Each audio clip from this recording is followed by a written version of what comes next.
দর্শক, বিস্টক অনুষ্ঠানে আপনাদের সবাইকে শুভেচ্ছা জানাচ্ছি।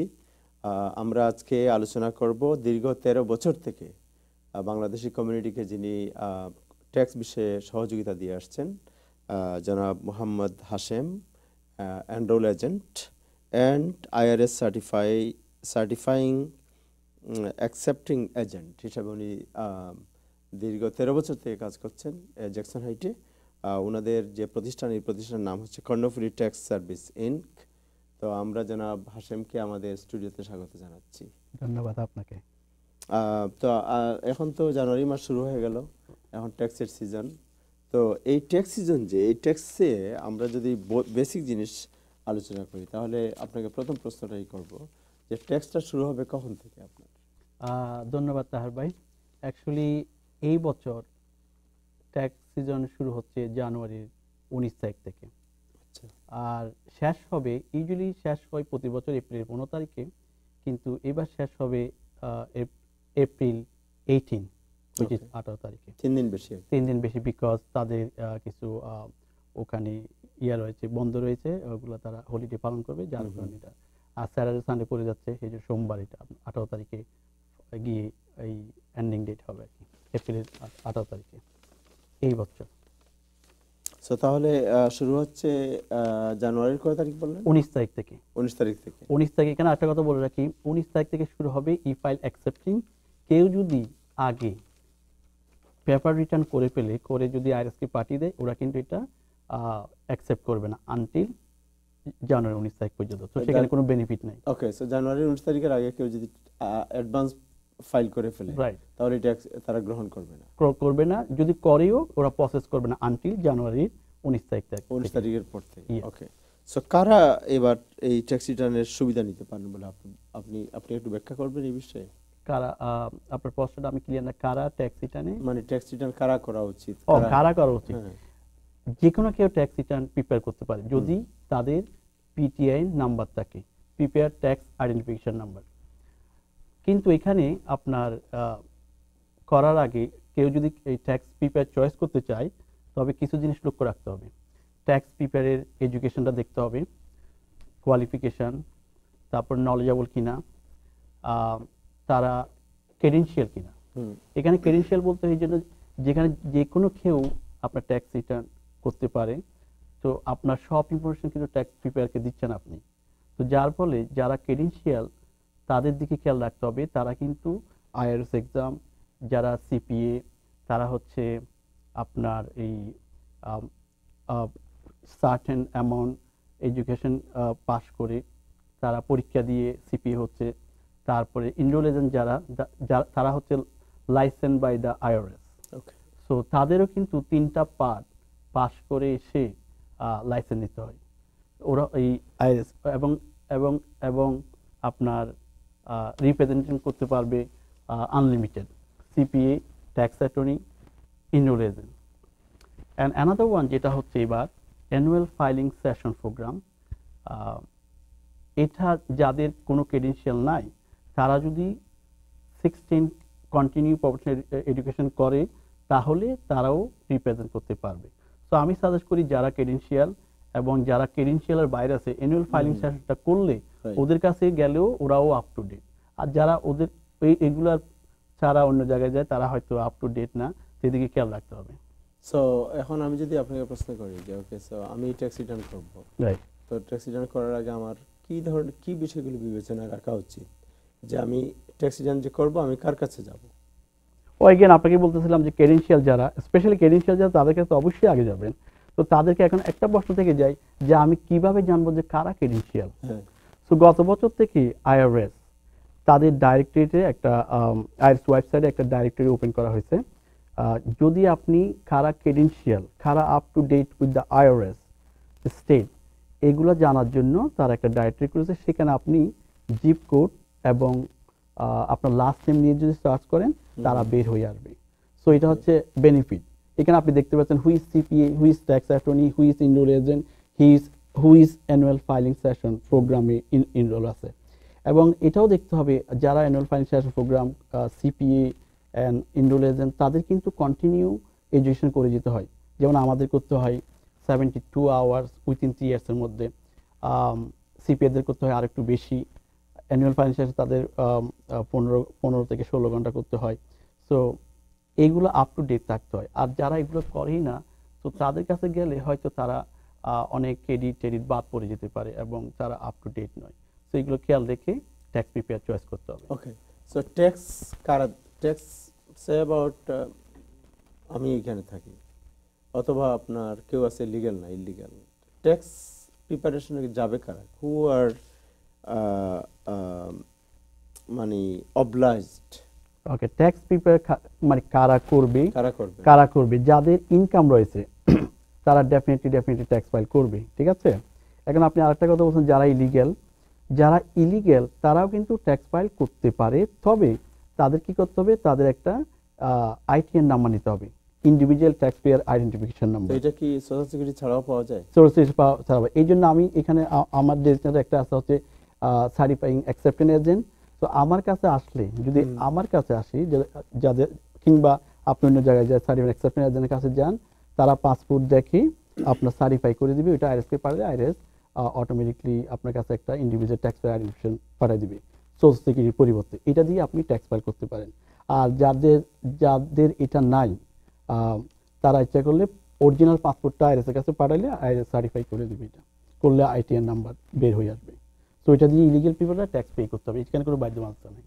কোনো মানে যে কেউ হোয়াট অ্যাবাউট দ্য ভিজিটর, তোমাদের একজন লোক ভিজিটে আসলো এখানে, রাইট, সে একটা কাজ করলো, কাজ করে সে আবার $500 ইনকাম করলো, সো সেও কি ট্যাক্সে? ও ইয়েস, এগেইন ট্যাক্স ফাইল করার জন্য কোনো বাধ্যবাধকতা নাই, ফাইল করতে পারবে যদি তার আইটিএন নাম্বার থাকে। ইয়েস, তো আইটিএন নাম্বার নিতে গেলে আপনি আইআরএস কিংবা অ্যাকসেপ্টেন্স এজেন্টের কাছে, যে আমাদের মতো অ্যাকসেপ্টেন্স এজেন্ট, তাদের কাছে গেলে সাথে সাথে অ্যাপ্লাই করলে আইটিএন নাম্বার পেয়ে যাবে, তাহলে ট্যাক্স ফাইল করতে হবে, হি ক্যান পে।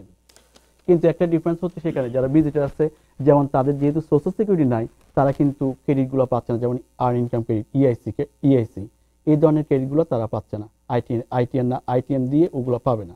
তো অনেকে বলে যে হ্যাঁ ভাই, আমি আমার 3টা বাচ্চা আছে, কাইন্ডলি আপনি আমাকে ইআইসি বের করে দেন, কিন্তু এটা আসবে না, আইটিএন নাম্বার দিয়ে কখনো ইআইসি হবে না, বাট তারা ট্যাক্স পে করতে পারবে। ওকে, সো ট্যাক্স তো প্রিপারেশন বিভিন্ন ধরনের আছে, একটা আছে ইন্ডিভিজুয়াল, রাইট, একটা আছে আপনার যারা কাজ করে যাদের W2 আছে, রাইট, কেউ আছে আপনার বিজনেস। সো এইগুলো একটু ডিটেলস বলবেন যে আমাদের কমিউনিটিতে ম্যাক্সিমাম তারা সেলফ এমপ্লয়েড। রাইট। W2 কারা পায়? যারা হচ্ছে এমপ্লয়ি, যারা হচ্ছে একটা কোম্পানিতে কাজ করতেছে, বছর শেষ এন্ড অফ দ্য ইয়ারে তারা একটা W2 পায়। তো সেখানে তাদের উইথহোল্ড করা হচ্ছে, তাদের ইনকাম থেকে টাকাগুলো সোশ্যাল সিকিউরিটি 6.2, 1.45 এবং ফেডারেল ট্যাক্স কেটে নেওয়া হচ্ছে, এবং পাশাপাশি এমপ্লয়ের ওইটা অর্ধেক পে করতেছে, 6.2, 1.5 ম্যাচ করতে হচ্ছে, ওইটা কোম্পানি পে করতে হচ্ছে। কিন্তু যারা সেলফ এমপ্লয়ি, তারা নিজেদের কাজ করে, তারা যেমন ধরেন taxi operator, food vendor, book store vendor, আর ইন্ডিপেন্ডেন্ট কন্ট্রাক্টর, এগুলো হচ্ছে সেলফ এমপ্লয়ি। তো 1099 হচ্ছে কোম্পানি কিন্তু পে করে নাই এবং ওনারাও পে করে না, এন্ড অফ দ্য ইয়ারে এসে তারা সেটা ক্যালকুলেশন করে পে করতে হবে। সো প্রবাবলি 15.3% পে করতে হবে সেলফ এমপ্লয়ি, রাইট। সো এটা হচ্ছে ইন্ডিপেন্ডেন্ট কন্ট্রাক্টর। আর ট্যাক্সিও সেম জিনিস, তারা কোনো ট্যাক্স পে করতে হচ্ছে না, ট্যাক্স পে করতেছে না, তাদের জন্য কেউ ট্যাক্স পে করতেছে না। তো বছর শেষে এসে তারা plus minus income and expense দেখিয়ে তারা ট্যাক্স ফাইল করতে পারে। সো আমাদের কমিউনিটিতে আমি প্রায় শুনি যে অনেকেই যায় ট্যাক্স প্রিপেয়ারের কাছে, রাইট, বলে আমি কত টাকা পাবো এবার, রাইট। তো এটা মানে ট্যাক্স তো দিবে, সে পাবে কিভাবে? ডিপেন্ডস করবে, সেটা ডিপেন্ডস করবে তার, এখন এক একজনের সার্কামস্ট্যান্স এক এক রকম। লেটস সে আপনি যদি সিঙ্গেল হন, সো সিঙ্গেল যদি হন, সে যদি বলে যে আমার একটা W2, I make only $10,000, so there is a filing requirement রয়েছে 10,000, এই বছর 10,300 যদি হয়, সো আপনার কোনো ট্যাক্স দিতে হচ্ছে না W2 মধ্যে। এখন সে যা দিচ্ছে ওখানে ওটা ব্যাক করে আসবে, সে সেটা পেতে পারে। আর লো ইনকামের জন্য সামান্য ক্রেডিট পেতে পারে। নাও সে যদি মেরিট ফাইলিং জয়েন হয় এবং তার যদি 2টা বাচ্চা থাকে, সেই ক্ষেত্রে সে ট্যাক্স ফাইল করবে এবং বেসড অন তাদের ডিডাকশন এক্সাম্পশন বাদ দিয়ে যেটা হয় সেটার উপর ট্যাক্স আসতে পারে। আর ট্যাক্স না আসলে লাইবিলিটি যদি 0 হয় 0, জিরো যদি হয় সেক্ষেত্রে তারা যেই টাকাগুলো পে করলো উইথহোল্ড করা হলো এগুলো সবগুলা প্লাস ইআইসি পাবে, আর্ন ইনকাম ক্রেডিট যদি এলিজিবল হয়, and also child tax credit একজন 1,000 টাকা করে, 2 বাচ্চার জন্য হলে 2,000 টাকা, এরকম একসাথে যোগ করে এই টাকাগুলো পাই। তো আমরা যতক্ষণ পর্যন্ত W2 ইনকাম এক্সপেন্স দেখব না ততক্ষণ পর্যন্ত আমরা ডিটারমাইন করতে পারবো না আপনি কত টাকা পাবেন এবং কত টাকা আসতে পারে এবং কত টাকা পে করতে হবে। আর সেলফ এমপ্লয় যারা বেশিরভাগ ক্ষেত্রে তাদের পে করতে হয়, because they don't pay the tax at all. So social security Medicaid তাদের পোর্শন, এমপ্লয়ি পোর্শন এবং এমপ্লয়ের পোর্শন বোথ সাইড তাদেরকে পে করতে হয়, এরা বেশিরভাগ ক্ষেত্রে ওদেরকে পে করতে হয়। আর যাদের বাচ্চা আছে, ডিপেন্ডেন্ট রয়েছে, তারা যে ক্রেডিটগুলো পায় মূলত লেটসে ট্যাক্স আসলো, লেটসে $20,000 ইনকাম এক্সপেন্সের পরে আসলো, দেন 20,000 ট্যাক্স যেটা আসছে সেটা আছে, এবং প্লাস ওখান থেকে যদি ওর ডিপেন্ডেন্ট থাকে ইআইসি পায়, ওখানে প্লাস মাইনাস ক্যালকুলেশন হয়, যদি বেশি পায় ওগুলা ফেরত আসবে, আর যদি কম পায় তাহলে ওকে দিতে হবে। সো মনে করেন যে কেউ যদি হয় দুইজনের family, husband and wife, right, or they have 2 kids or 3 kids, right. so highest কত ইনকাম হলে তাকে ট্যাক্স দিতে হবে আর কত টাকা হলে, কত ইনকাম হলে তার ট্যাক্স লাগবে না? হাইয়েস্ট কত W2? W2 say about 4 জনের পরিবার, husband and wife and 2 kids, right. তো কত টাকা ইনকাম তার ইয়ারলি হলে তাকে ট্যাক্স দিতে হবে? ও এখানে ফাইলিং রিকোয়ারমেন্ট যেটা, so merit filing jointly single হলে এই বছর যেটা হবে 10,300। সো মেরিট ফাইলিং যদি হয় সিঙ্গেল ফাইলিং রিকোয়ারমেন্ট, মেরিট যদি হয়, সো মেরিট যদি হয় 10,300 time 2 which is 20,600, okay, plus বাচ্চাদের জন্য এক্সাম্পশন রয়েছে, ওরা যেহেতু আরো দুইটা বাচ্চা, লেটস সে 2 কিডস, সো দুইটা বাচ্চার জন্য 3,650 ছিল লাস্ট ইয়ারে, এই দুইটা 3,650 প্লাস 3,650, সো আপনার হচ্ছে ওইদিকে 20,600, এদিকে 3,650, 3,650, এগুলো যোগ করলেন, যোগ করার পর এতটুকু পর্যন্ত আপনাকে ট্যাক্স দিতে হবে না, say about altogether 27,000 27,000। সো 27,000 চার জনের পরিবার যদি, রাইট, 27,000 যদি মনে করেন অ্যাজ এক্সাম্পল আর কি, এটা যদি আপনি W2 তে আসে তাহলে এই পরিমাণ ট্যাক্স ওর দিতে হচ্ছে হবে না। নাও এর উপরে গেলে আপনার ট্যাক্স দিতে হচ্ছে, তাহলে কিভাবে ক্যালকুলেশন হয়, আপনার ইআইসি পেলেন, চাইল্ড ট্যাক্স ক্রেডিট পাইলেন এবং উইথহোল্ড করা হলো, ওখান থেকে কেটে নিয়ে বাকিগুলো ফেরত দেওয়া হয়। আর যদি ওর নিচে থাকে তাহলে উনি সব উইথহোল্ড পুরোটা পাইলো, প্লাস ইআইসি এবং চাইল্ড ট্যাক্স ক্রেডিট পুরোটা চলে আসলো, এবং সেক্ষেত্রে যদি আরো এডুকেশন ক্রেডিট থাকে ওগুলাও পেয়ে যায়। তো কেউ যদি মনে করেন $40,000 ইনকাম গুলো, 4 জনের ফ্যামিলি, রাইট, ইনকাম $40,000, কিন্তু খরচ হয়েছে তার বিভিন্ন খাতে $15,000, so that means তার $25,000 নেট ইনকাম, ওকে, রাইট? সো নেট ইনকামের সে কি তখন ট্যাক্স দিতে হবে তাকে? না, আপনার এখানে একটা জিনিস খেয়াল রাখতে হবে, আপনি এটা কি W2 এর ব্যাপারে বলতেছেন না সেলফ এমপ্লয়ের বলতেছেন সেটা দেখতে হবে। Okay, so let's say 40,000 is W2 মনে করেন অ্যাজ এক্সাম্পল। সো W2 এর মধ্যে আপনি এক্সপেন্স বলতে কিসের এক্সপেন্স বলতেছেন? এক্সপেন্স কিন্তু পার্সোনাল এক্সপেন্স কোনো কিছুই এখানে যাবে না, because she or he is employee. So এমপ্লয়িতে আপনার তেমন একটা এক্সপেন্স না, ইয়েস দেয়ার ইজ এক্সপেন্স, যদি থাকে সেটা ডিডাকশন করতে পারে, সেটা আইটেমে যাবে, আইটেমের ডিডাকশন করতে পারে, কিন্তু যদি সেলফ এমপ্লয়েড হয়, সেলফ এমপ্লয় যদি হয়, রাইট, সেলফ এমপ্লয় এক্সপেন্স থেকে যায়, সেটা হবে business related, self employ related. For example taxi নিয়ে আসেন, সো ট্যাক্সিটা হচ্ছে সেলফ এমপ্লয়, রাইট? তাহলে আমরা এক কাজ করি, সেলফ এমপ্লয়েডটা খুব জটিল লম্বা একটা বিষয়, এটা হচ্ছে hard topic all the time, এটা একটু আলোচনা পরে করি, এটা শর্ট ব্রেকে গিয়ে। আচ্ছা আচ্ছা আচ্ছা, দর্শক আমরা একটা ছোট্ট বিরতিতে যাচ্ছি, বিরতির পরে ফিরবো, আমাদের সাথেই থাকুন।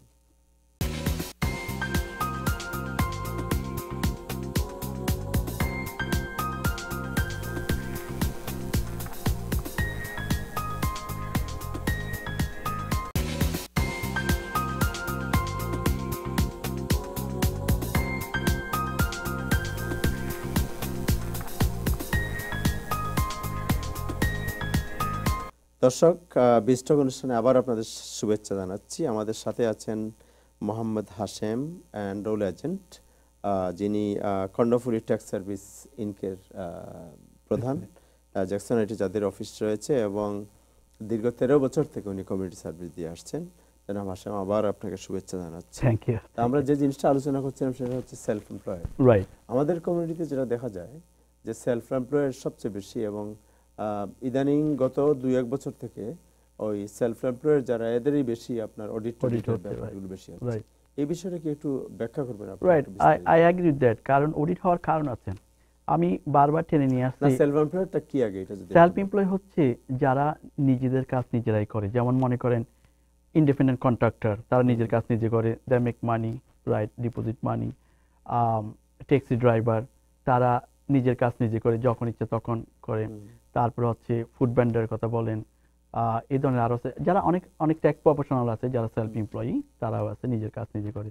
Those are self employ people. এবং আমাদেরকে যারা সেলফ এমপ্লয় তারা ডবল ট্যাক্স পে করতে হয়, এমপ্লয়ি পোর্শন এবং এমপ্লয়ি পোর্শন মূলত। সো এখানে আপনি বলতেছেন অডিটের ব্যাপারটা কেন আসে, রাইট। আমরা যারা আপনাকে স্টেট ফরওয়ার্ড একটা উদাহরণ দিই, সেটা হচ্ছে ট্যাক্সিদের মধ্যে ওদের জিপিসি স্টেটমেন্ট রয়েছে, ঠিক আছে। তো ওরা বলে যে ভাই আমার ইনকাম সব তো জিপিসি স্টেটমেন্টে রয়েছে, right. So let's say $100,000 in the GPC statement. তো তো সব ইনফরমেশন ওখানে আছে। তো আমরা বলি যে না, আপনি কত টাকা লিজ পে করছেন সেটা তো আপনার ওখানে নাই, তো আপনার কাছে রেকর্ড রাখতে হবে। নাম্বার 2, আপনি যে কত টাকার গ্যাস বললেন, কত টাকা আপনার গ্যাস লাগলো, এটা তো জিপিসি স্টেটমেন্টে নাই। So and then plus there is another thing, আপনার ক্রেডিট কার্ড যে টিপস গুলা, এগুলো আপনার জিপিসি স্টেটমেন্টে অ্যাড হয়ে যাচ্ছে, কিন্তু ক্যাশ টিপস গুলা আপনি ওখানে অ্যাড নাই। তো এটা আপনাকে রেকর্ড রাখতে হবে। এখন আমাদের কমিটির এই অডিট হচ্ছে কারণ হচ্ছে আপনি কোনো রেকর্ড কিপিং বুক রাখতেছেন না, কোনো রেকর্ড বুক রাখতেছেন না। আপনি বছর শেষে বলে যে আমার ট্যাক্স ফাইলটা করে দেন। আমি একটা প্র্যাকটিক্যাল উদাহরণ দিচ্ছি। আমার কাছে একজন ক্লায়েন্ট আসলো, আমি বললাম যে আপনি কি রেকর্ড বুক আনছেন, আপনার কত টাকা এই এক্সপেন্ড হইলো, যেমন মনে করেন লিজ, গ্যাস। তখন উনি আমাকে বললো, ভাই আপনি কি নতুন ট্যাক্স ফাইল করেন? আচ্ছা আচ্ছা। তো আমি সারপ্রাইজ ছিলাম, কয় না এগুলো তো আগে ট্যাক্স পেপার খুঁজে নাই আমার থেকে, তো এই জন্য বলতেছি। আমাকেও আচ্ছা আইসি। তো আমরাই কিন্তু ওদেরকে ঠিক করতেছি না প্র্যাকটিক্যালি। এই জন্য আপনার একটা অ্যাকুরেট ট্যাক্স রিটার্ন করার জন্য আপনার অবশ্যই স্পেশালি সেলফ এমপ্লয়ের ব্যাপারে, বিজনেস ব্যাপারে অবশ্যই আছে, সেলফ এমপ্লয়ের ব্যাপারে আপনার অবশ্যই রেকর্ড কিপিং বুক থাকতে হবে। উইদাউট এটা ছাড়া বলেন। সে অ্যাবাউট আমরা অনেক সময় গ্যাস ভরি, গাড়ির তেল কিনি আমরা $70, $50 ট্যাঙ্কি ফুল করলাম, কোন সময় ক্রেডিট কার্ড দিয়ে যেটা কিনতেছি এটা হয়তো রেকর্ড থাকে, বাট যে অনেক সময় ক্যাশ দিয়ে যেটা কিনি, রিসিট যেটা দেয় এটা হয়তো গাড়িতে রাখলাম, পরে হারিয়ে গেল। সো আপনি কি একটা আইডিয়া দিবেন যে আপনার এক্সপেন্স যেটা হিসাবটা রাখবেন আপনি কিভাবে রাখবেন? there is so many way you can keep the record. অনেকে কুইক বুক ইউজ করে, ট্যাক্সি ড্রাইভার বলবো না, ফুড ভেন্ডার যারা সিম্পল যারা বিজনেস করে তাদের এটা কুইক বুক ইউজ করতে পারবে না মনে করেন। কিন্তু স্প্রেডশিট রয়েছে, আপনার যে সিম্পল একটা এই নোটবুক নিলে ওখানে আপনি ডে বাই ডে লিখে রাখতে পারেন, একটা এক্সেল শিটে আপনি লিখে রাখতে পারেন, অথবা বাসায় গিয়ে জাস্ট কাজ শেষে এসে আপনি বলুন যে আমার right, it has to be business related হইতে হবে। আপনি যদি গ্রোসারি করে যদি ওখানে ঢুকাই দেন, it's not gonna work. So আপনার হইতে হবে বিজনেস রিলেটেড। সো আপনি যে বিজনেস করেন সেই রিলেটেডের এক্সপেন্স হইতে হবে। আবার অনেকের বিজনেস অ্যাকাউন্ট রয়েছে, সেখানে কিন্তু ওরা গ্রোসারি করে ফেলে, তারপরে মনে করেন আপনার আদার পার্সোনাল এক্সপেন্স করে ফেলে, যেটা ওইটার সাথে যাবে না। তো ওইটা আপনার খেয়াল রাখতে হবে। কিন্তু রেকর্ড কিপিং রাখার জন্য আপনার যে কুইক বুক নিতে হবে, পিস্ট্রি নিতে হবে, এই ধরনের সফটওয়্যার নেওয়ার দরকার নেই। সিম্পল একটা ওয়ার্কশিটে আপনি যে ডে বাই ডে, আর একদিনে কিন্তু আপনি সারা বছরে রিসিট কিভাবে রাখবেন? এটার সাথে আপনি রিসিট অ্যাটাচ করে রাখেন, এটা রুল, এটা আইআরএস এর রুল, আপনার অবশ্যই রাখতে হবে। তা আপনি কিভাবে মনে করেন যে আমি একদিনে সারা বছরের রেকর্ড একসাথে করে ফেলবো? It's impossible. সো অডিটের ব্যাপারটা আসতেছিল, যদি আপনি অ্যাকুরেট হিসাব থাকে, তাহলে আপনি যদি আইআরএস এবং স্টেট থেকে অডিট আসে, রাইট দয়ে আপনি যদি বুক রেকর্ডটা সাবমিট করেন, আইআরএস বলেন স্টেট বলেন, তারা কখনো এটা চেঞ্জ করতে পারবে না, অ্যাসেসমেন্ট করতে পারবে না, আনলেস যদি আপনি অ্যাপ্রোপ্রিয়েট ওয়েতে ডিডাকশন নেন। কিন্তু আমাদের হচ্ছে আমরা ইআইসি আর্ন ইনকাম ক্রেডিট পাওয়ার জন্য, বেশি পাওয়ার জন্য, ট্যাক্স কম দেওয়ার জন্য, এই জন্য আমরা রেকর্ড বুকটা প্রায় সময় রাখি না। বলে যে ভাই আমি আমার ইনকাম কমান আরও কেটে। তো আমরা যারা ট্যাক্স প্রফেশনাল, এই জন্য ইথিক্সের একটা ব্যাপার রয়েছে, আমরা যারা ট্যাক্স প্রফেশনাল আছি আমাদের উচিত আমরা যেন ওদের রেকর্ড কিপিং বুক দেখে ট্যাক্স ফাইলটা করি। আর শুধু আর্ন ইনকাম ক্রেডিট দিয়ে দিলাম এই জন্য একটা সার্টেন অ্যামাউন্টের মধ্যে যদি আপনি ট্যাক্স ফাইলটা করেন, গভর্নমেন্ট দেখছে why your income all the time this. IRS সবসময় দেখে যে আপনার ইনকাম বারবার কেন ওই রেঞ্জের মধ্যে পড়ে যায়, because you try to get more EIC, right. So আপনি যদি সুন্দর করে রেকর্ড কিপিং বুক রাখেন, আপনার ট্যাক্সের কোনো প্রবলেম হবে না। আমরা কিন্তু কেউ স্পেশালি যারা আমাদের কমিউনিটি সেলফ এমপ্লয়েড তারা সহজে রেকর্ড কিনগুলো এটা কে করবে, এটা রাখতে চায় না সহজে। তো যার ফলে অডিট যখন হয় না তখন সে আর উত্তর দিতে পারে না। কিভাবে উত্তর দিতে, কোনো কিছুই রাখে নাই। তো আপনি একজন ট্যাক্স প্রফেশনাল যে ট্যাক্স ফাইল করলো কিসের উপর ভিত্তি করে, আইআরএস যখন আপনাকে প্রশ্ন করবে কিংবা স্টেট আপনি যখন রিপ্রেজেন্ট করতে যাবেন, how do you do return, কিভাবে করলেন, এটা আপনি উত্তর দিতে পারতেছেন না। ও ইয়ার জিপিএস স্টেটমেন্ট থেকে আপনার তো গ্যাসের ইনফরমেশন নাই, লিস্ট কত পে করছেন সেটার ইনফরমেশন নাই, তাহলে আপনি কিভাবে প্রুভ করবেন? তো তখন আপনি বলতে গ্যারেজ থেকে ডকুমেন্ট নিয়ে আসবেন, ইটস ইম্পসিবল। এটা হচ্ছে ট্যাক্স ফাইল করার আগে ট্যাক্স প্রফেশনালকে দিতে হবে। আর যদি না দেয় সেক্ষেত্রে আমাদেরকে বলতে হবে যে আপনি এটা সুন্দর করে রেকর্ড নিয়ে আসেন, তাহলে একটা ট্যাক্স ফাইল করতে ইজি হয়, অ্যাকুরেট হয়। এটা ছাড়া খুব ইম্পসিবল, স্পেশালি তাহলে আপনি যেটা বলতে চাচ্ছেন যে যারা আমাদের দর্শক আছেন তারা হয়তো ট্যাক্স সিজন, তো ট্যাক্স মানে ফাইল করার আগে তাদের যদি সেলফ এমপ্লয়েড তারা হন তাহলে তাদের যে খরচের যে বিষয়টা যেটা business related expense, definitely business related এই কাগজগুলো আগেই রেডি করে রাখা আগে রেডি করতে হবে। Yes, day by day, week by week এটা আপনার রেডি করে রাখতে হবে to do the accurate return. তো মনে করেন একজন হোটেলে উনি একটা বিজনেস ট্রিপে গিয়ে হোটেলে থেকেছিলেন, ওইখানে উনি পে করে হোটেল রিসিপ্টটা হারিয়ে ফেলেছেন। সো আইআরএস পরে বললো যে তুমি যে হোটেলে তুমি এক্সপেন্স দেখাইছো, উই নিড এ রিসিপ্ট। তো কিভাবে সে রিসিপ্টটা? $75 এর উপরে যদি আপনি এক্সপেন্সটা করেন, আইআরএস ডেফিনেটলি রেকর্ড চাই যে yes how you the expense this one. কিন্তু আপনি এটা অফিসে বলেন বাসায় এসে আপনি এটা রেকর্ড করে ফেলবেন যে আই হ্যাভ এ রেকর্ড বুক, সে আমার এক্সপেন্স হয়েছে। হ্যাঁ, এখন ক্যাশ রিসিট দিলে অনেক সময় পাওয়া যায় না, বাট সে যদি ক্রেডিট কার্ডে পে করে ডেফিনেটলি রেকর্ডটা থাকবে। ক্রেডিট কার্ডের বা ব্যাংক থেকে যদি বায়া ব্যাংক পে করে তাহলে এটা কি আইআরএস অ্যাকসেপ্ট করে? এখন যদি এগেইন আমি বারবার বলতেছি, আপনার যদি এটা বিজনেস রিলেটেড হয়, ইয়েস এটা অ্যাকসেপ্ট করবে। যদি বিজনেস রিলেটেড হয়, ইয়েস। না, আমি বলছি এজ এ এভিডেন্স, যেমন ধরেন আইআরএস বললো যে তুমি যে এখানে $80 খরচ দেখাইছো তোমার সে অ্যাবাউট এন্টারটেইনমেন্ট, যে তুমি বিজনেসে 10 জনকে ইনভাইট করছিলা, এইখানে তুমি রেস্টুরেন্টের বিল দেখাচ্ছ $80, সো আমরা এই বিল চাই। ওকে, সো বিল সে হারিয়ে ফেলেছে, রাইট?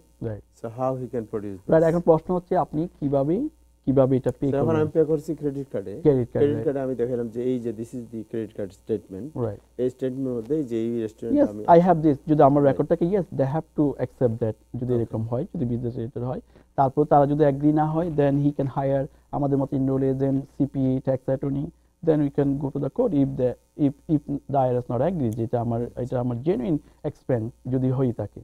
আপনি অবশ্যই এটা প্রোটেস্ট করতে পারবেন যদি আমার জেনুইন এক্সপেন্স হয়ে থাকে।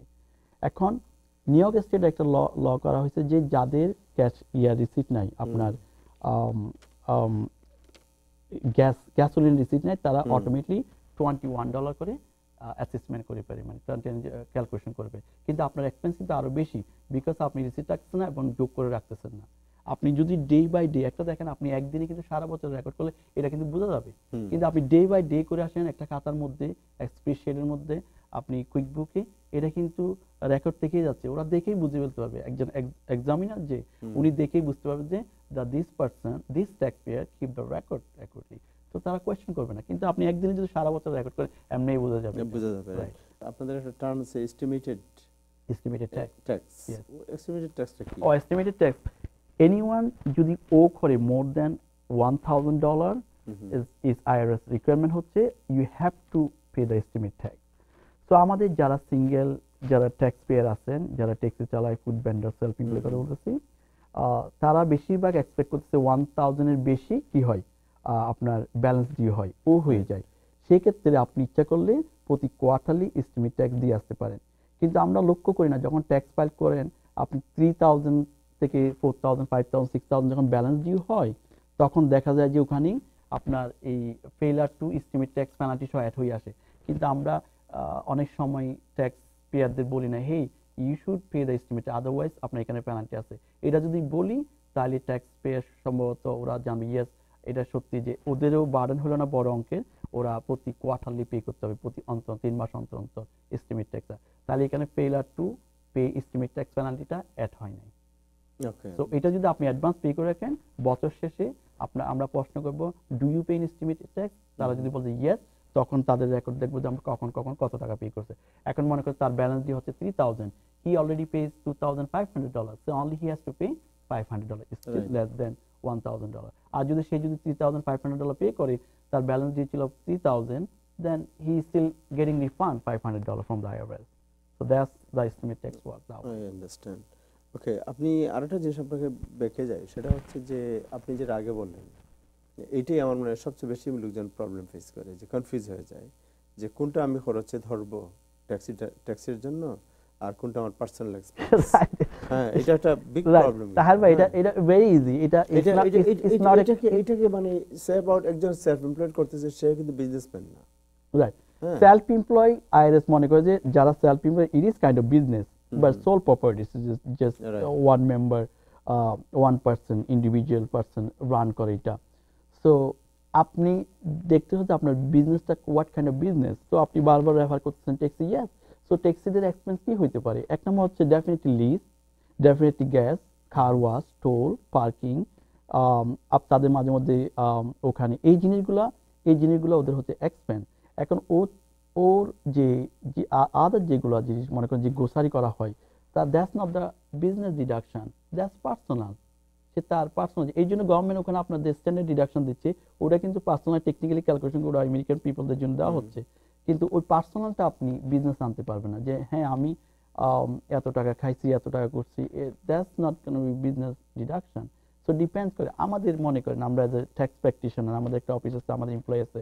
সো আমাদের এমপ্লয়কে আমরা যে পে করি, দ্যাটস পেরোল ট্যাক্স, এগুলো আমাদের হচ্ছে ডিডাকশন। আমাদের অফিস রেন্ট ডিডাকশন, তারপর মনে করেন আমাদের সফটওয়্যার, এগুলো ডিডাকশন। আদার অফিস সাপ্লাই যেগুলো আছে, এগুলো আমরা ডিডাকশন নিতে পারি, ঠিক আছে? সো ডিপেন্ড করে আপনার কি what kind of business is, based on সেটার উপর ভিত্তি করে আপনার এই ডিডাকশনগুলো। যারা আপনার ইয়ে করে, ওই মনে করেন একটা গ্রোসারিতে কাজ করে, রাইট, সে ফুল টাইম এমপ্লয়ি না, right. So full time employee না হলে তো সে 1090, right? That's not right actually. Full time student, full time employee না, ওইটার অর্থ এই নয় যে আপনি 1099 নেবেন। এখন আপনার 1099 কারা? Let's say again independent contractor. So independent contractor কারা? তারা হচ্ছে লেটস সে এমপ্লয়ি কারা? ফার্স্ট অফ অল এমপ্লয়ি হচ্ছে আপনার আন্ডারে কাজ করতেছে, যে তোমার স্কেজুয়াল আমি বেঁধে দিচ্ছি 10টা থেকে 5টা। So those are employee. এখানে আপনি no matter what you have to issue W2, you have to run the payroll no matter what. Then একজন আসবে, সে বলবে যে আমি আসবো, আচ্ছা 2টা বাজে আসবো, 3টা বাজে যাবো, ওইভাবে উনি ওনার মতো করে যদি আসে, তাইলে মাঝে মাঝে ওটা যদি আপনি ডিক করে থাকেন যে আমি তোমাকে W2 না, আমি তোমাকে 1099 দিব, তো তুমি তোমার মতো করে আসতেছো। আর আমার স্কেজুলে যদি আসতে হয়, আর আমার স্কেজুলে যদি আসো, তাহলে ডেফিনেটলি আমি পেরোল রান করব এবং তোমাকে এন্ড অফ দ্য ইয়ারে W2 দিব। আর আমাদের কমিউনিটির অনেক গ্রোসারি আছে যেগুলো মনে করেন পেরোলের পরিবর্তে ওরা ইভেন দো দে আর এমপ্লয়ি, তারা 1099 ইস্যু করে ফেলে, বিকজ তাদের পেরোল ট্যাক্স পে করতে হয়, ওয়ার্কার কম্পেনসেশন ডিসেবিলিটির ব্যাপারটা চলে আসে, এই জন্য এক্সপেন্সিভ হই বলে তারা সহজে পেরোলটা রান করতে চায় না। বাট এটাও জেনে রাখা দরকার, যারা এই এমপ্লয়ার, তারা কিন্তু পেরোল যে স্যালারিটা পুরোটাই আপনার ডিডাকশন করতে হবে, যে আই পে দোজ স্যালারি, এটা পুরোটাই ডিডাকশন। আর পেরোল এক্সপেন্সের মধ্যে যেটা employer portion, social security, medical, এগুলো কিন্তু ডিডাকশন নিতে পারে, তাহলে কেন পেরোল রান করবে না? কিন্তু আমাদের কমিউনিটির পিপল, বিজনেসম্যান যারা আছে, তারা মনে করে যে প্রচুর ট্যাক্স দিতে হচ্ছে, right? Thank you so much for your effort and time. আপনি তো দীর্ঘ 13 বছর থেকে থ্যাংক ইউ ভেরি মাচ আমাদের কমিউনিটিকে হেল্প দিয়ে আসছেন। আর এরপরেও যাদের যদি কোনো মানে কনফিউশন থাকে, তাহলে আপনাদের তো বোধহয় একটা ওয়েবসাইট আছে, www.karnafulitax.com, ওইখানে গেলে অনেক তথ্য জানতে পারবেন। Yes, thank you so much. দর্শক, আজকে এ পর্যন্তই। আমরা এতক্ষণ কথা বললাম জনাব মোহাম্মদ হাশেম, এনরোল এজেন্ট, ওনার সাথে। আগামীতে আবার দেখা হবে, ততক্ষণ সবাই ভালো থাকুন। খুদা হাফেজ।